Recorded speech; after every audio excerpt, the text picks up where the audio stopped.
The pursuit of happiness is supposed to be one of the most fundamental rights in America.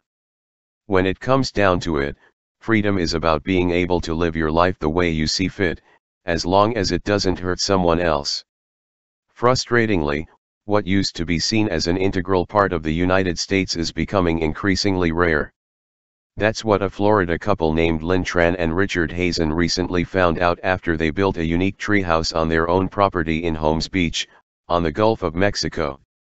But are now being ordered by the government to tear it down, and find every day that they do not. To make matters worse, they even asked the city ahead of time if a permit was needed to put up the recreational structure, and were told that it wasn't. It wasn't until after the construction was complete and many tens of thousands of dollars were spent that the Holmes Beach government changed its tune. Now the case is headed to the Supreme Court. The treehouse isn't actually a residence, but is a loft-style clubhouse that is used privately by the couple on their own land. It's got 2 levels, hammocks, and windows looking out on the Gulf of Mexico, the Associated Press explained before they began constructing the treehouse around an Australian pine on their property in 2011. Hazen asked the city whether they needed a permit, continued the news wire.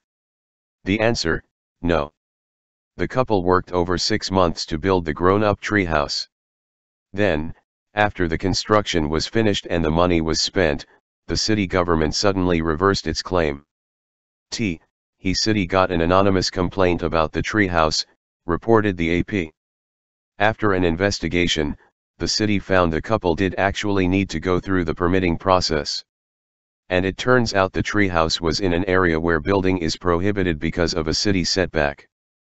The couple hoped to get around that by having local voters weigh in, but courts told them no. Again, the structure was a private project, not used as a residence or a rental, built by a couple on their own property with their own money. Lynn Tran and Richard Hazen didn't back down, but challenged the city's reversal. They said that they put over $100,000 into legal fees to protect their dream project, but the city has so far prevailed. Unless something happens soon, the project they put their hearts into as well as a considerable fortune will be demolished. An attorney for the couple told the media that a Florida court sided with the city without looking at the facts or impartially hearing the other side of the argument. The case is being appealed to the highest court in the nation, but the prospects aren't particularly positive. The couple's lawyer, David Levin, acknowledges the case is unlikely to be accepted by the justices, who only hear argument in about 80 of the thousands of cases they're asked to take each year, stated the AP. But he argues that his client's rights were violated when a Florida court rubber-stamped a ruling proposed by the city of Holmes Beach without any evidence of independent consideration. Lynn Tran isn't giving up hope. Part of me still believes there's got to be justice out there and we didn't do anything wrong, she explained.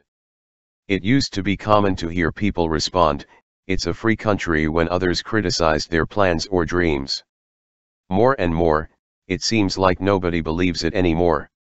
A getaway treehouse might not be the most important thing in the world, but the right of Americans to pursue their own happiness matters.